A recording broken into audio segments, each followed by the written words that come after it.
Hello, I'm Andy Temte, and welcome to the Saturday Morning Muse. Start your weekend with me by exploring topics that span leadership, business management, education, and other musings that are designed to support your journey of personal and professional continuous improvement. Today's Muse is a continuation of last week's exploration of the formula for career success. As a quick recap, step one is to define what success means to you. It's essential that the definition of success is yours and not someone else's. A life of misery, imposter syndrome, and the nagging ache that you're not living up to someone else's expectations awaits for those who try to chase someone else's definition of success. Once you've come to terms with and start loving the unique human that is you, then achieving your definition of success will boil down to relationships and results. For a deeperish dive into the relationship side of the equation, here's the link to last week's episode for you to review. Now, 1960s elevator music plays now, and you're back. Let's now tackle the second part of the equation, results. What have you done for me lately? This is a phrase that also carries a negative connotation that you're only as good as your most recent contributions to an organization or a team. While I agree that ruthlessly using this phrase to govern employment decision-making is bad for business and terrible for engagement and morale, it does hold a kernel of truth. If we take a step back and look at the second part of our success equation objectively, businesses and institutions thrive when they provide excellent value for money to clients and customers.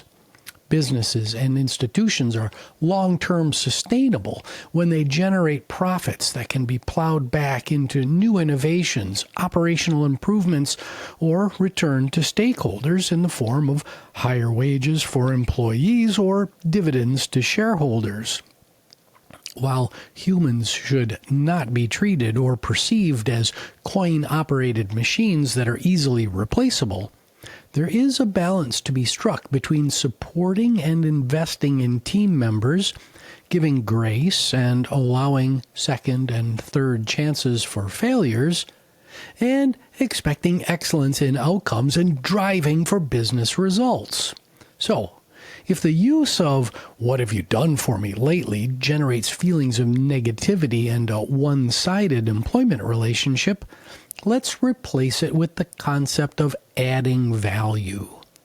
To add value and deliver results, one must be appropriately educated and skilled in your chosen field.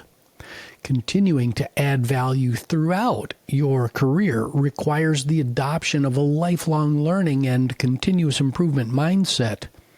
Resting on your laurels and previous accomplishments is never a good idea. While it's easy to grouse and complain that we live in a "what have you done for me lately" world, the better path is to adopt the mindset that success comes from continuous learning and improvement in outcomes and results. If failure does occur, learn and move forward. Expecting that the world owes you something for simply existing or just showing up without adding value is the career fast pass to disappointment and stagnation. Woody Allen and Stephen Hawking are both typically credited with the quip, "Showing up is half the battle," but the other half is reliably adding value. Hence, the common element that spans both aspects of career success, relationships, and results is value addition. The bottom line today is this: continually building and nurturing relationships to create a healthy, supportive network that will help put rocket boosters under your career trajectory takes time and effort.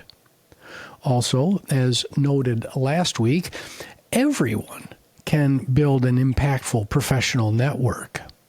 But doing so requires a host of human skills, also known as soft skills, such as communication, influence, critical thinking, emotional intelligence, self-awareness, active listening, persistence, drive, courage, intention, and many others. Likewise, continually improving the value you're providing to the business you work for and with, your colleagues and customers also requires excellence in myriad skills, both soft and hard. At a baseline, you need to master the technical aspects of the role or job, but human skills such as collaboration, teamwork, communication, and a complete emotional intelligence toolkit are equally or more important to career success. So, achieving and maintaining career success is hard work, period. Remember the examples from last week that color our perspectives around relationships, the examples where someone got the fast pass to a job. Ever wonder where they are now? One of two things likely happened. Either A, they found out the hard way that nothing in this life is free, that there is a price to be paid for shortcuts, and eventually they did the hard work of building a supportive, sustainable network and driving requisite value for their colleagues and customers. Or B, they live with deep anxiety, terrified that their lack of skill and the true weakness of their network will eventually leave them naked and unable to continue in the game of musical chairs that they've been playing all along. Thanks for listening, and have a wonderful weekend as you recharge for the week ahead.